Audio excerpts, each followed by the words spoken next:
The grass on that parade field was still silver with dew when the young sergeant decided I did not belong on it. I had come out early on purpose. Graduation mornings on a basic training post have a particular quiet before they fill, a held breath between the last formation run and the first family car in the lot. And I had wanted a few minutes inside that quiet before it belonged to 200 new soldiers and everyone who loved them. So I walked out alone at a little past 7 in the morning in my service uniform, without my aide, without the small ceremony of flags and folding chairs that tends to travel with a brigade commander, and I put my boots on the 50-yard line where 27 years earlier, a different version of me had stood at the position of attention and been told she was built to quit. I did not get 3 minutes. I barely got one. I want you to understand why I go out to that field early, because it is not ceremony, and it is not sentiment, or not only those things. It is that graduation morning is the one morning in the 10 weeks when the whole enterprise stops being abstract. The rest of the time, I live in numbers and schedules and risk assessments in the machinery of running a brigade, and it is easy to forget that every number is a person who left home scared. On graduation morning, the numbers put on their dress uniforms and stand in the sun and become undeniable. And I like to stand on the empty grass beforehand and remember that I was one of those numbers once. That the whole vast machine exists to do to strangers the thing it once did to me, which is to take a frightened kid and hand her back a self she did not know she was capable of. I go out early to remember that. It grounds me for the rest of the day. He came across the field at an angle, fast, a staff sergeant in the campaign hat and the crisp certainty of a man who has decided the world is simpler than it is. I watched him decide about me while he was still 20 feet out. He saw a woman he did not recognize, standing where no unauthorized person should be standing, and he built the whole story before he arrived. Lost family member, wandered past the rope. Somebody who needed to be moved along before the important part of the day began. "Ma'am," he said it the way you say a word you are already tired of. "You can't be out here. Family seating is behind the rope on the far side. This is a closed field." I looked at him for a moment. He was young, 28 or 29, with the particular hardness that new drill sergeants wear like a coat 2 sizes too big, because they have just come off the trail themselves and have not yet learned that the coat is supposed to fit the person and not the other way around. His name tape said, Dunmore. I would learn later that he was 4 days on the trail. 4 days. On that 4th morning, he had a graduation to run and a field to keep clear, and I was the thing in his way. "I'm exactly where I'm supposed to be, Sergeant," I said. Level, not sharp. I gave him the sentence the way you hand someone a rope so that they can climb out of the hole they're standing in if they choose to. He did not choose to. He heard it as an argument, and new sergeants do not lose arguments on their own field. Not on the 4th day. Not in front of the recruits already forming up at the edge of the grass.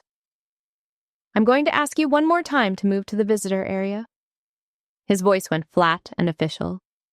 And then he did the thing that turned a small misunderstanding into the kind of morning people would talk about for years. He reached out and put his hand on my arm, just above the elbow, and he began, gently but unmistakably, to steer me toward the rope. I did not pull away.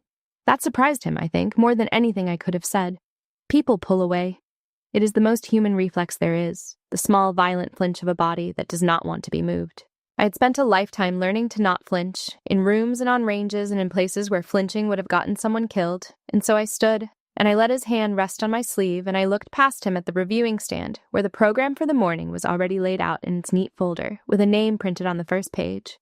There is a particular arithmetic that runs through your head in a moment like that, faster than any word.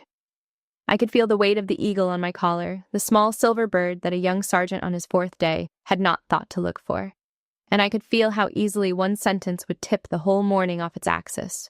I could feel underneath that, the older thing, the muscle memory of being 18 and powerless on this exact grass. And how strange it was to be standing in the same footprints with all the authority in the world and choosing, for the length of a few breaths, not to spend it.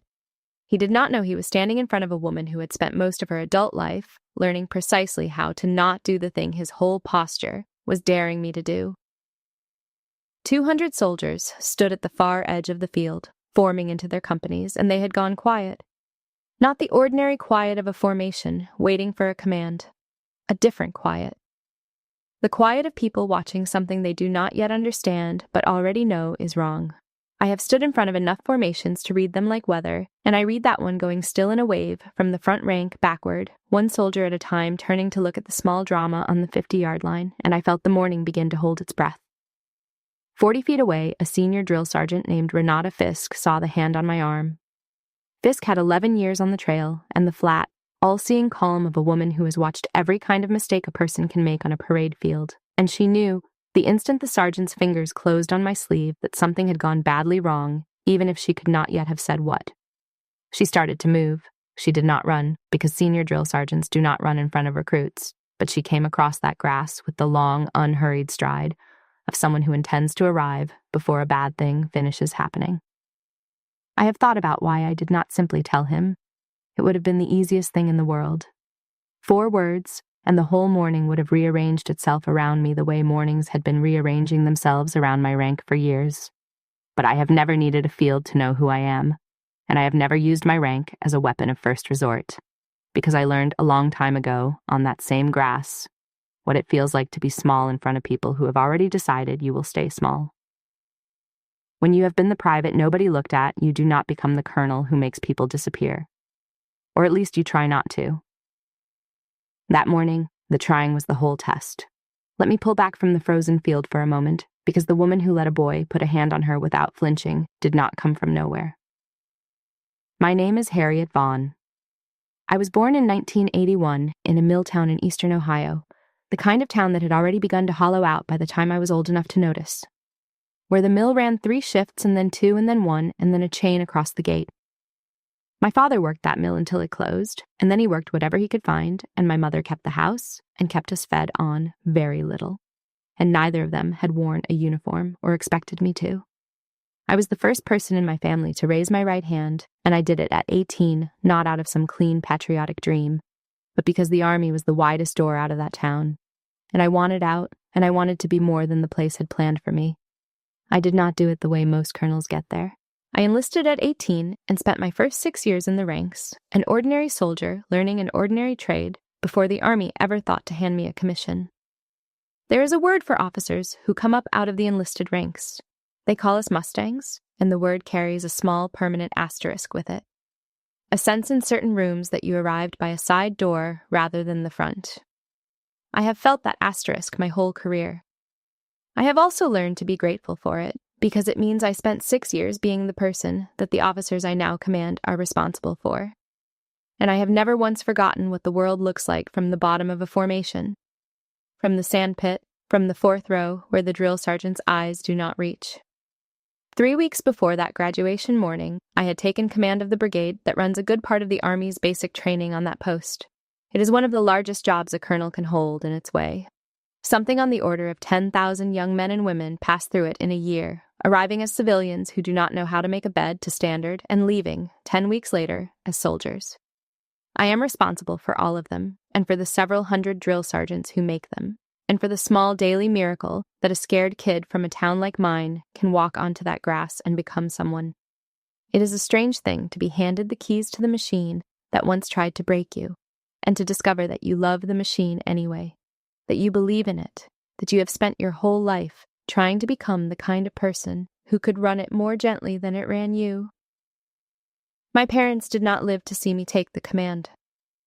My father passed the year I made lieutenant colonel in the same town, in the same small house, and I have never fully shaken the wish that he could have stood in those bleachers on graduation morning and watched 200 soldiers salute the daughter of a man the mill let go. My mother followed him 2 years later. I keep a photograph of the 2 of them on the credenza in the brigade office, and on hard mornings I look at it, and I remember that everything I am is a thing they built out of very little and could not stay to see finished. The night before the graduation, I sat alone in the brigade commander's office long after the staff had gone home, reading the roster of the cycle that would graduate in the morning. I do that. I read the names and the little notes attached to them, the injuries and the recycles, and the ones flagged as strong. And every so often, I stop on a file that is my own file, wearing a different name. That night, I stopped on a young woman from a county in West Virginia that has the same hollowed look as my town. who had shown up underweight and overlooked and had finished near the top of her cycle anyway. And I sat with her file for a long time. Then I called my husband. Paul and I have been married for 19 years, which in Army arithmetic means he has spent a great many holidays alone, and a great many nights holding a house together while I was somewhere I could not talk about. He answered on the second ring, the way he always does. "You're still at work," he said. It was not a question. "I'm reading the roster." "You're looking for yourself in it." I laughed, because he is not often wrong about me. "There's a girl from West Virginia," I said. "She reminds me of me." He was quiet for a moment. "You went back to the field where they told you you'd quit," he said, "and now you run it. Whatever happens tomorrow, Harriet, let that be enough. You don't have to win the morning. You already won the morning 27 years ago and just didn't know it yet." I have carried that sentence into a lot of rooms since. The next morning I would need every word of it. I should tell you what those 19 years with Paul have actually cost, because I do not want to hand you a clean story about a woman who paid nothing. I have missed anniversaries in places I could not name to him. I have come home from deployments changed in ways that took months to soften, quiet at the dinner table, flinching at sounds in the dark, and he has waited me out every time with a patience I did not always deserve. There was a year after the 2011 rotation when we came very close to not making it, when the distance between the person he had married and the person who came back was wider than either of us knew how to cross. We crossed it. We crossed it slowly and on purpose, the way you cross any hard ground, and the marriage that came out the other side is stronger for having nearly broken, but I will not pretend the crossing was free. The uniform takes things. It takes years and holidays and a certain lightness you had when you were young, and it does not give most of them back. And anyone who tells you otherwise is selling something. That is the private weight the uniform hides, and it is why I have never once believed that my rank makes me more than the 18-year-old who enlisted, or less than her either. The rank is just what the years added up to. Underneath it, I am still the Milltown girl who wanted out, and I have made a kind of peace with carrying both of them at once, the colonel and the private, in the same body, on the same grass. I chose the service uniform, not the more formal set with all its weight and shine, because I did not want to walk onto that field as a spectacle. I wanted to walk onto it as a soldier. I pinned my ribbons straight in the dark of the bedroom, the small rack that holds more than 20 years of a life. And I turned off the light, and I did not know that in a few hours, a young man who had never heard of me would try to walk me off my own parade field, and would hand me, without meaning to, the chance to become the thing I had wanted to become since I was 18 years old, and holding a salute that no one returned. To understand that salute, you have to go back to the same grass in 1999. I arrived at basic training that summer 18 years old and 119 pounds with a duffel bag and a chip on my shoulder and no idea what I was walking into. The heat came up off the concrete in waves. The drill sergeants met the buses the way weather meets a coastline, and within an hour I had learned that everything I thought I knew about being tough was the toughness of a mill town, which is a real thing, but not the thing they were measuring. The first days blur together in memory the way they are designed to. The shearing away of your hair and your name and your civilian self. The endless lines, the learning to eat a full meal in 4 minutes without looking up. The first night in the bay, 40 strangers in 40 bunks, the crying that some of them did quietly after lights out, and the crying that a few of them did loudly. And my own decision, made in the dark of that first night, that whatever else happened, I would not be one of the criers, because I had come too far and given up too much to fold in the first week. I did not know yet that Emmett Boyd had already decided I would. There was a girl in the bunk below mine those first weeks, a farm kid from Nebraska who was homesick to the point of physical illness, and I spent a good part of that summer keeping her upright, covering for her when she stumbled, whispering to her in the dark that she could do one more day, just one more, and then in the morning just one more after that. It is a thing I did not fully understand at the time, but I understand now, running a brigade. Some of us arrive already knowing how to be broken down and built back up, and some of us have to be carried through the breaking. And the ones who get carried often make the finest soldiers of all, because they know in their bones what it is to be saved by the person next to them. She graduated. She did 20 years. I got a letter from her when I made colonel. I keep it in a drawer. The drill sergeant who ran my platoon was named Emmett Boyd. He was somewhere in his 40s then, lean and weathered, with a voice that could reach across a parade field without seeming to rise, and eyes that sorted every recruit into a category in the first 3 days and rarely resorted them after. He sorted me early, and he sorted me wrong, and he was not shy about it.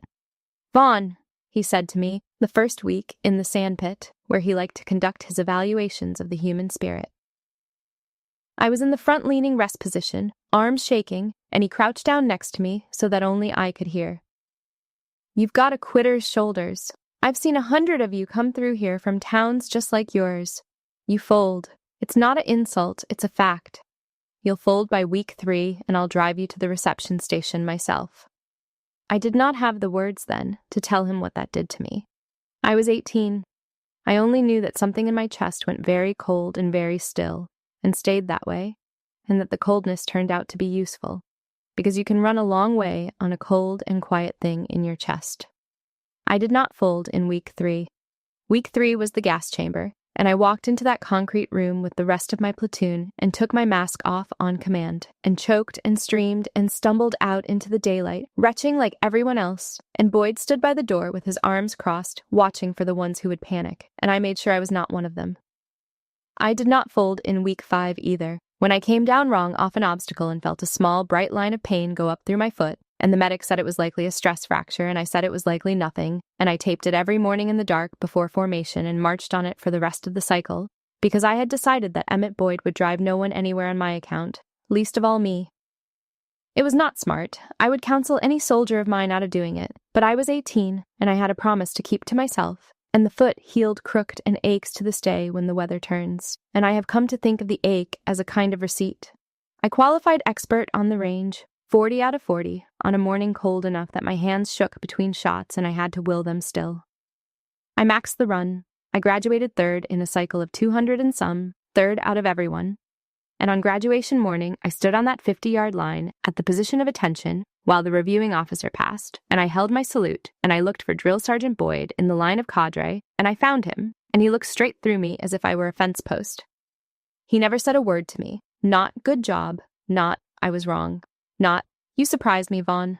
He had written his story about me in the first 3 days, and he was not a man who revised his stories. I graduated 3rd in my cycle, and the man whose respect I had bled for on that grass would not give me his eyes for 1 second. I made myself a promise that day, the small, hard kind of promise that 18-year-olds make and then spend their whole lives either keeping or betraying. I promised myself that I would build a life in which the look came to me, and not the other way around. That I would never again stand holding a salute into a face that refused to see me.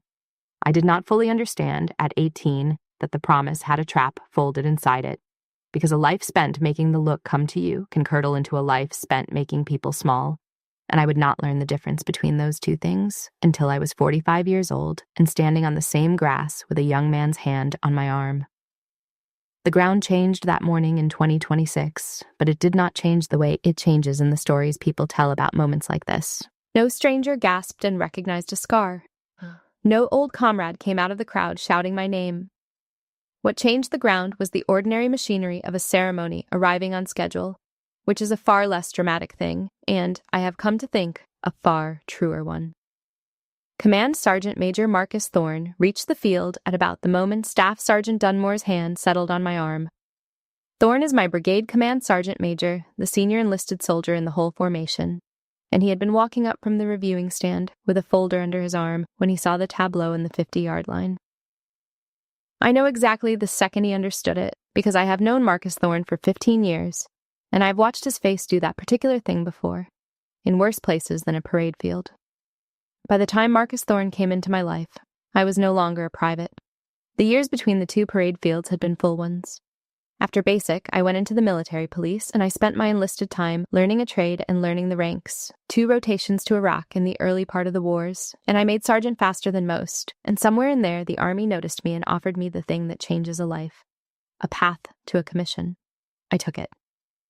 I put on a second lieutenant's bar at 25, an old sergeant in a new officer's uniform, and I spent the next 15 years proving, mostly to myself, that the side door I had come through was a real door. In 2011, Marcus Thorne was my first sergeant in a company in eastern Afghanistan, during a rotation that took more from us than I will describe here. There are things from that year that I carry and do not set down in stories, names I say to myself on certain dates and to no one else. Thorne held that company together with his bare hands during the worst of it. He was the one who stood at the back of the formation when we lost people and made sure the young soldiers had somewhere to put their grief, and he watched me hold the rest of it together from the front, and out of a year like that comes a kind of knowing between two people that does not fade with time or distance or rank. He has followed my career ever since, the way senior non-commissioned officers quietly follow the officers they have decided are worth following, and when the brigade command came open, he made sure, through channels I am not supposed to know about, that he was there as my command sergeant major. When he saw a drill sergeant steering his old commander toward the rope like a lost civilian, 15 years of that knowing came up in him all at once. His whole body went rigid, and then he crossed the last 30 feet of grass faster than a man his age has any right to move. He did not shout. Marcus Thorne has never in his life needed to shout. He came in close to Dunmore's ear, close enough that only the sergeant and I could hear him, and he said very quietly, in a voice like a door closing, "Sergeant, you have got about 5 seconds to take your hand off the brigade commander." I watched the words go into Dunmore. I watched them land and detonate somewhere behind his eyes. The color left his face the way water leaves a sink, all at once and from the bottom up, and his hand came off my arm as if my sleeve had turned to fire. He took a step back. His mouth opened and produced no sound. He looked at Thorne, and then he looked at me. Really looked at me, at the eagle on my collar that he had not bothered to register when he was busy building his story. And I saw the entire morning reorganize itself inside his skull in the space of a single breath. Up at the reviewing stand, Captain Neil Ashby, my brigade adjutant, had picked up the microphone to begin the arrival sequence, not yet understanding the freeze rippling across the field. Ashby is 31 and precise, and takes the protocol of a ceremony as seriously as some men take scripture. And his script that morning was simple, because a graduation review cannot begin until the reviewing officer is present and in position. The reviewing officer that morning was me. My name was on the first page of the folder in his hand. In about 90 seconds, he was going to say it into a public address system to 200 soldiers and a set of bleachers full of their families, and Staff Sergeant Wesley Dunmore was standing on the 50-yard line, having just tried to remove that reviewing officer from the field. Dunmore's hand hung in the air for a moment, half raised, over nothing. I have thought about that image many times. A young man's hand suspended in the space where my arm had been, holding on to a version of the morning that had already ceased to exist. If the field had been left to its own instincts, the machine would have taken him apart before the first family found their seats. Lieutenant Colonel Gordon Pace arrived at a near run. Pace commands the training battalion that owns Dunmore, which meant that whatever had just happened had happened inside his house, in front of the brigade commander, on graduation morning. And I watched him do the math on his own career at the same time he did it on the sergeant's. He was mortified in the specific, cold way of a good officer who has just discovered that one of his people has embarrassed him at the worst possible moment. He pulled Dunmore aside by the arm, harder than the sergeant had pulled me, and I could hear the shape of it even from where I stood. The low, furious cadence of a man already drafting paperwork in his head. "Ma'am!" Pace turned to me and his voice was tight. "I am sorry. There is no excuse. He'll be relieved by close of business. I'll have the relief for cause and the Article 15 packet on your desk before the families are out of the lot. This will not touch your ceremony, I promise you that." And there it was, the squeeze. It did not come from the young sergeant. It came from the entire apparatus of expectation that had assembled itself on that grass. And it pressed inward on the one thing I could still control, which was myself, because everyone was watching to see how big I would make it. Pace was watching, ready to feed a career into the machine to protect his own. Thorne was watching, his loyalty to me so complete that he would have carried out any sentence I named without a flicker. The cadre at the edge of the field were watching, and among drill sergeants there is a very old belief that the answer to disrespect is always and immediately the hammer. And 200 brand new soldiers were watching, on the first morning of the rest of their lives, about to learn from me what the Army does when someone makes a mistake in front of the wrong person. There is a belief that runs deep in the culture of drill sergeants, and it is not entirely wrong, that the trail is no place for softness. That the moment you let a disrespect slide, you have lost the field. That the answer to a challenge is always immediate and always the hammer. I understand that belief. I have relied on a version of it myself in places where hesitation would have cost lives. But a belief that is true on a battlefield can curdle into something ugly on a parade field, and what I saw in the faces of the cadre at the edge of the grass, in the half second I let myself look at them, was a whole profession waiting to watch the hammer fall. Because the hammer falling is what they had been taught strength looks like. I felt the old field pull at me. I felt the 18-year-old on the 50-yard line holding her salute into Boyd's blind eyes, and I felt how easy and how sweet it would be to finally be the one whose displeasure rearranged a man's whole life. I could end Wesley Dunmore in a sentence. I could make the look come to me the way I had promised myself at 18 it would. There is a version of this story, a very common version, in which I do exactly that and everyone nods, and the storyteller calls it justice. And the young sergeant is carried off the field a cautionary tale. And I go home feeling that a wrong has been made right.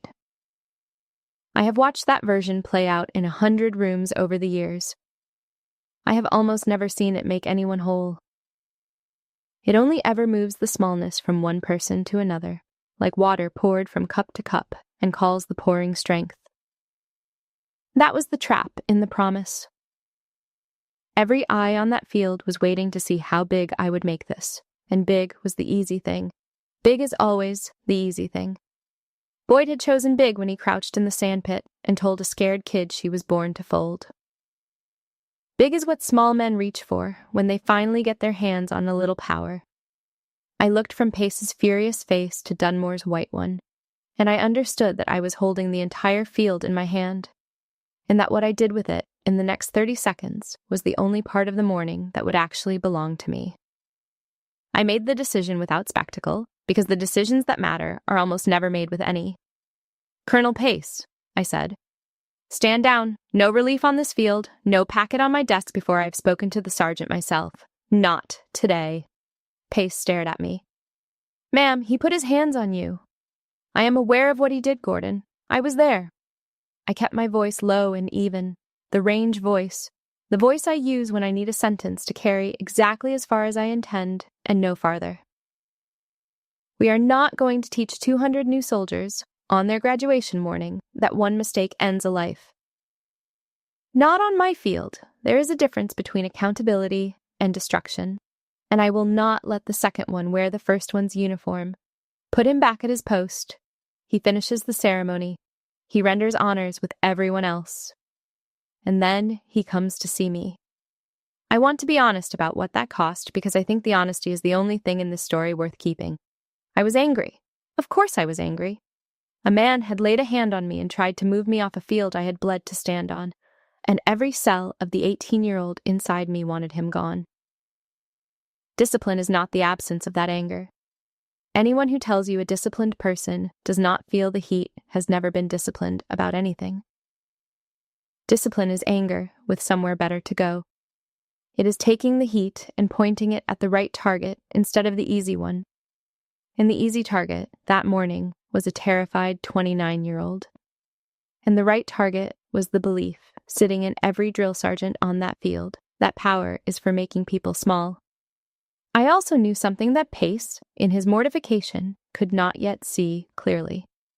If I relieved that sergeant on the field, in front of the cycle and the families, the story the 200 graduates would carry out into the army would not be a story about accountability. It would be a story about power. It would teach them that the lesson of the morning was the oldest and worst lesson there is, that the person with the most rank in the room can end you on a whim, and that the only sin is to make your mistake in front of the wrong person. I did not want them carrying that. I wanted them carrying the opposite. I wanted the lasting image of the morning to be a colonel who had every reason and every right to destroy a man, and chose, in front of everyone, not to. That image is a curriculum. It teaches more about what the army is supposed to be than any block of instruction I could ever put on a training schedule. Pace held my eyes for a long moment, and then something in him let go, and he nodded once, the nod of an officer who has just been shown a larger version of his own job. He went back to Dunmore and spoke to him briefly, and I saw the sergeant's face change again. from the whiteness of a man expecting execution to the stranger, harder thing that is a man being handed a reprieve he does not understand and cannot yet trust. It is a peculiar cruelty of a certain kind to be forgiven when you have braced your whole body to be punished, because the punishment would have let you off and the forgiveness will not. He would have to live with what he had almost thrown away. I knew that. I intended it. I turned toward the reviewing stand, and I felt the whole field exhale around me. 200 soldiers and their families and their cadre letting out a breath they had not known they were holding, and I walked to my position for the review with the dew soaking dark into the toes of my boots. What happened next was not a reveal in the way the word is usually meant. It was simply the truth of the morning arriving on schedule in front of everyone who had just watched a young man try to deny it. I took my place at the reviewing stand. Captain Ashby waited until I was set, and then he brought the microphone up, and his clear, careful voice went out across the field and into the bleachers and over the folded chairs and the families in their good clothes. "Ladies and gentlemen," he said, "please rise for the arrival of your reviewing officer. Presenting the graduating cycle for review, the commander of this brigade, Colonel Harriet Vaughn. I have stood through a great many ceremonies. I have received honors on 3 continents, and I have handed them out on more. I did not expect that particular morning, on that particular grass, to reach in and take hold of something under my ribs, but it did. The families had filled the bleachers by then, hundreds of them, mothers and fathers and small children in their good clothes, people who had driven through the night from towns like mine to watch a son or a daughter become something the family had not been before. The sun had burned the silver off the grass, and the day had gone bright and clean. Somewhere in that crowd, a grandfather I did not yet know I would meet was watching his grandson stand in the formation, and in front of all of them, the cycle stood at the position of attention. 200 young soldiers who 10 weeks earlier had not known how to stand still, holding themselves now with the stillness that the trail had put into them. The command came down the line. "Present, arms!" 200 soldiers turned toward me as one body, and 200 hands came up in salute. The sound of it reached me a half-second after the sight, the single soft collective snap of 200 sleeves moving at once. The most ordinary sound in the army, and, on that morning, the one that undid me. I need you to understand what that is, because it is easy to hear it as a small thing, a bit of drill, hands going up on a command. It is not a small thing. It is the oldest gesture the profession has. It is a formation of human beings on the first morning that they can call themselves soldiers, turning as one and rendering to the officer the day belongs to. The honor that says we see you, we know what you are, this is yours. It is the exact thing I had reached for at 18 and been denied. On the flank of the formation, at his post, Staff Sergeant Wesley Dunmore brought his own hand up. He brought it up last, a half-second behind the rest, and he held it. And he stared straight ahead over the top of his salute with a face I will not forget. Because it was the face of a man watching the truth of a thing he had gotten completely wrong, and choosing, in that moment, to render it its honor anyway. I returned the salute. I returned it slowly, and I meant it, and I held it a beat longer than the drill required, because 27 years earlier, a girl had stood on that same line holding a salute into a face that would not see her, and I had promised that girl something, and I was, at long last, in a position to keep the promise, not by taking a look from someone, but by giving one. I looked at the whole formation. I looked, for just a moment, at the young sergeant on the flank, and I brought my hand down. The gap between how I had been seen at 7 that morning and who I actually was had closed, without a single word of triumph, in the space of one command. That is the thing about the truth. It does not need you to gloat. It only needs you to stop hiding it, and then it arrives on its own, on schedule, wearing its dress uniform, and it does the rest. The pass and review went the way those things go, the companies marching past the stand in their long ordered rivers, the families finding their soldiers in the mass and pointing and crying. And when it was done and the cycle stood at ease, I did the thing a reviewing officer does. I spoke to them. I had a prepared charge, the usual and honorable words about what they had become and what would be asked of them. I set most of it aside. I stood in front of 200 brand new soldiers who had all, every one of them, watched their brigade commander get a hand laid on her and steered toward the rope by one of their own drill sergeants, and I talked to them about the morning without naming it, because they were smart enough to feel the current underneath. In a few minutes, you are going to walk off this field as soldiers, I told them. Some of you one day are going to have rank on your collar and people underneath it. And you are going to have to decide, over and over, for the rest of your careers, what that rank is for. I will tell you the answer now, so you have it early. Authority is not for making people small. Anyone can make a person small. It takes nothing. It is the cheapest thing a human being can do, and the smaller the person doing it, the more they reach for it. The measure of your authority, for as long as you carry it, will not be what you can make people do. It will be what you refuse to do to them when you have the power and the excuse and the whole field is waiting to watch you swing. Remember that this morning gave you a lesson in it. That is all I will say about this morning. I saw it go into them. 200 faces, and I saw it land, and I thought, that is worth more than a relieved sergeant. That is worth the whole morning. I have given a great many speeches to soldiers, and most of them slide off, as speeches do because young people are rightly suspicious of anyone standing above them telling them what things mean. But now and then, a formation feels the truth of a thing rather than merely hearing it, and I could tell that this one did, because 200 people had spent the last hour watching the exact lesson happen in front of them and were now hearing it named. They had watched their brigade commander get a hand laid on her. They had watched her decline to make herself big by making a man small. And now they were being told, plainly, that the declining was the point, that it was the whole hidden curriculum underneath the marches and the ranges and the 10 hard weeks. I do not know how many of them will carry it. Maybe a handful is enough.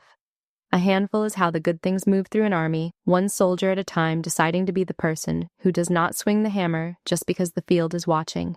Later, in my office, with the field emptying and the last cars leaving the lot, I had Wesley Dunmore brought in. He came to the position of attention in front of my desk and held it like a man holding his own coffin lid up. His jaw was set. He had spent the last 2 hours certain that this was the end of his short time on the trail and possibly of his career, and he had, to his credit, decided to take it standing up. "Ma'am," he said, "I put my hands on you. I steered you off your own field in front of your whole brigade. Whatever comes, I've got no argument with it. I earned it." I let him stand there for a moment. Then I told him to stand at ease, and he did, badly, the way a man does when his body will not fully believe the reprieve. "How many days have you been on the trail, Sergeant?" "4, ma'am." 4 days. I let that sit. 4 days ago, you were a squad leader somewhere, and now you are one of the people this army trusts to turn children into soldiers. That is a large thing to hand a person in 4 days. I understand the coat does not fit yet. Nobody's does at 4 days. Mine did not fit for a lot longer than that. He blinked. It was not what he had braced for. "I am not going to relieve you," I said, and I watched the words hit him harder than the salute had. "I am going to tell you the difference between 2 things, and then you are going to spend the rest of your time on this trail proving you learned it. The field is yours to run. That is real, and I will back it. But the people on that field are not yours to judge on sight. You looked at me for 2 seconds and decided who I was and where I belonged, and you were wrong, and it did not cost you anything today, only because of an accident of who I turned out to be. The next person you decide about on sight will be an 18-year-old private from a town that already gave up on them, and you will have the power to make them small in exactly the way someone once tried to make me small on that same grass. You will not do it. That is the whole job, Sergeant, not the smoke sessions and the marches. That. Do you understand me?" "Yes, ma'am," he said, and his voice was not steady, and I did not hold that against him. "You keep the trail," I said. "You will earn it every single day. Dismissed." He came to attention, and he saluted me, and this time there was nothing automatic in it at all. It was the salute of a man who had been shown a version of the job, larger than the one he had been carrying, and who had decided, standing there in front of my desk, to try to grow into it. I want to be clear that this was not softness on my part, whatever the cadre would have called it. I did not let him off. I put a weight on that young man far heavier than an Article 15, because a piece of paper you can serve out and forget, and a piece of paper lets you feel that you have paid and are therefore done. I gave him no such release. I made him keep the thing he wanted, the trail, and told him he would have to earn it every day for the rest of his time on it, and I attached to it the memory of a mourning he would never be allowed to fully put down. That is not mercy, as weakness. That is mercy as the harder road for both of us. Then he turned and walked out of my office, standing a great deal straighter than he had walked in, carrying something heavier and better than a punishment. I said the field held a guest I had not expected, and it did. When the ceremony broke up and the families flooded the grass, an old man made his way toward the stand against the current, slowly, with the careful gait of a body that has used itself hard for a long time. He had his cap in his hands. It took me a moment across 27 years to place him, and then all at once I did, and the recognition went through me like cold water. Emmett Boyd was 70 years old now. Time had folded him down, taken the lean hardness, and left something smaller and more human in its place. But the eyes were the same, and when they found me, the same sorting intelligence was behind them, only turned now on himself. His grandson, it turned out, was one of the 200 who had graduated that morning. The boy had enlisted out of the same kind of town his grandfather had gone through the same 10 weeks on the same grass, and Boyd had driven a long way to stand in the bleachers and watch him do it. He had watched, instead, a great deal more than a graduation. He had watched a drill sergeant put a hand on the brigade commander, and he had watched the brigade commander decline to destroy the man. And somewhere in the middle of all that, he had heard the announcer say a name he had not thought about in a specific way for 27 years, and he had done the arithmetic, and he had understood who the colonel on the reviewing stand was. I have wondered since what that hour was like for him, sitting in those bleachers, to watch, from the outside, a version of the exact moral choice he had failed at long ago, and to see it made the other way, and to know that the person making it was the girl he had bet would fold. I do not think I would wish that particular hour on anyone. It is one thing to be told you were wrong. It is another to sit in a crowd and watch, in real time, the whole size of what your wrongness had failed to see. "Colonel Vaughn," he said, and his voice had lost most of the reach it once had. "I don't expect you to remember an old drill sergeant." "I remember you, Drill Sergeant Boyd," I said. "I remember every word." Something crossed his face. He knew what I meant. He had said a great many words to a great many recruits in his years on that grass, but he knew the ones I meant.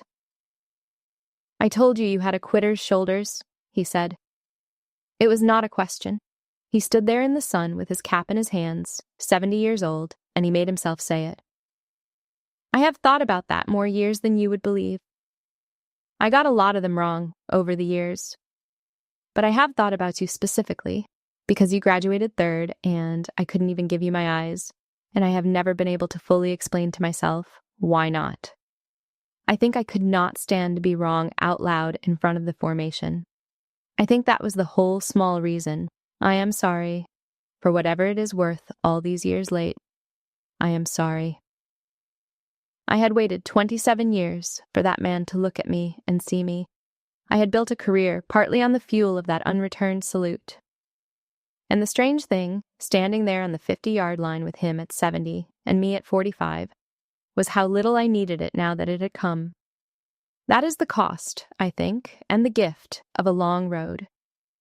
You spend your youth desperate for a particular person to finally see you, and you organize a great deal of your life around that hunger, and then one day the person is standing in front of you, old and sorry, and holding his cap. And you discover that somewhere along the way, you stopped needing it, that you had become, without noticing, a person who could give the look instead of only hungering for it. I had paid for that. I had paid in deployments and in years and in a marriage that had strained to the breaking point and been mended by a patient man more than once. Being right about myself all those years had never been the same as being whole. Standing on that grass with Emmett Boyd, I was, for the first time in a very long time, close to whole. I did not tell him it was all right, because it was not all right, and he would not have believed me. And a man who has finally worked up the courage to apologize deserves better than to have his apology waved away as if it cost nothing. So I told him the true thing instead.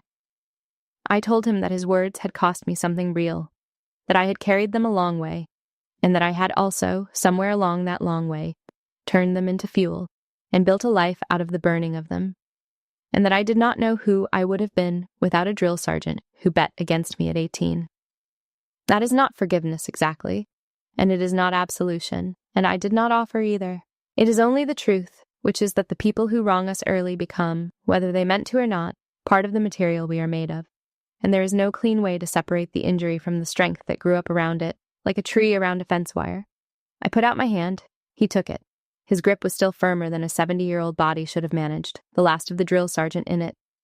We shook, the two of us, on the 50-yard line where he had once crouched down and bet a frightened 18-year-old that she would fold, and neither of us said anything else, because there was nothing else that needed saying.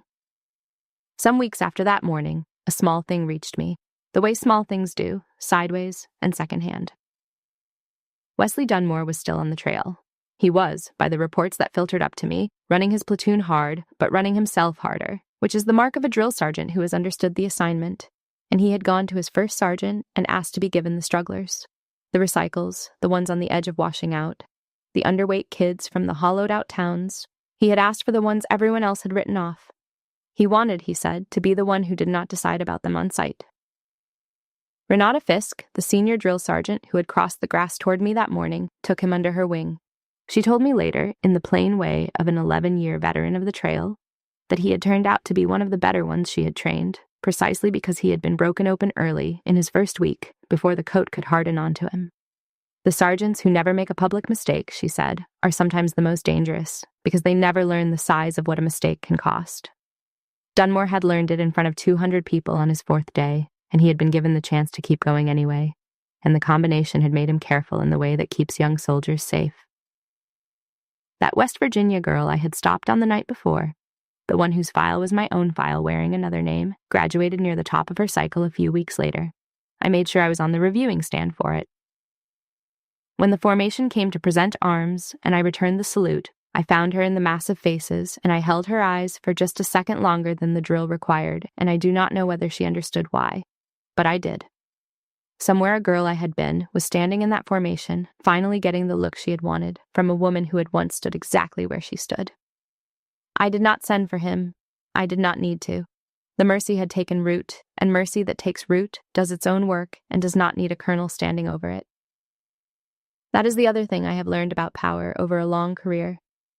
The best things you do with it are almost always the things you decline to do, and you rarely get to watch them grow, and it does not matter, because they grow anyway. One evening near the end of that summer, I walked out onto the parade field again, alone, the way I had that morning. The chairs were folded and stacked. The families were long gone. The grass had gone from silver to gold in the low light. I walked to the 50-yard line and stood on it, in the exact spot where a girl had once held a salute into blind eyes, and where a young sergeant had once put his hand on my arm, and where 200 soldiers had turned and rendered me the honor I had waited most of my life to receive. I had thought for 27 years that the field owed me something, that it had taken a look for me at 18 and owed it back with interest. Standing there in the gold light, I understood that the field did not owe me anything, and never had. It was just grass. What I had needed had never been on the field at all. It had been inside me, growing quietly the whole time, in every room where I chose not to become the smallest version of myself. In every moment, I took the heat and pointed it somewhere better than the easy target. The salute was not the thing. The salute was only the field finally reflecting back something I had already built. I let it be enough. I had stopped needing it, somewhere between the salute and the handshake, and the stopping was the freest I had felt in years. I stood a while longer, and then I walked off the field under my own power, my shadow stretching long across the 50-yard line, and I went home to Paul. I want to say one thing to you directly. If you have stayed with me this long, because I suspect some of you did not stay for the drill and the ceremony, somewhere in your life, there is probably a person who decided who you were and got it wrong. A person who crouched down when you were young and scared and told you what you were built for, and who then would not give you their eyes when you proved them wrong. Maybe you are still carrying that unreturned salute. Maybe you have organized more of your life around it than you would like to admit, the way I did, running on the fuel of wanting one particular blind person to finally see you. Here is what that field gave me, and I offer it to you for whatever it is worth.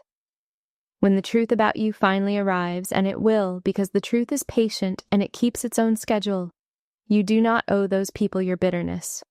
You do not have to make yourself big by making someone else small, even when the whole field is waiting to watch you swing, even when you have the power and the excuse and every reason. The measure of what you become is not what you can make people do to make up for what was done to you. It is what you refuse to do once you finally have the power to someone who reminds you of who you used to be. Return the salute slowly. Mean it. Give the look you always wanted to the person who needs it now. And then walk your own field home. The end.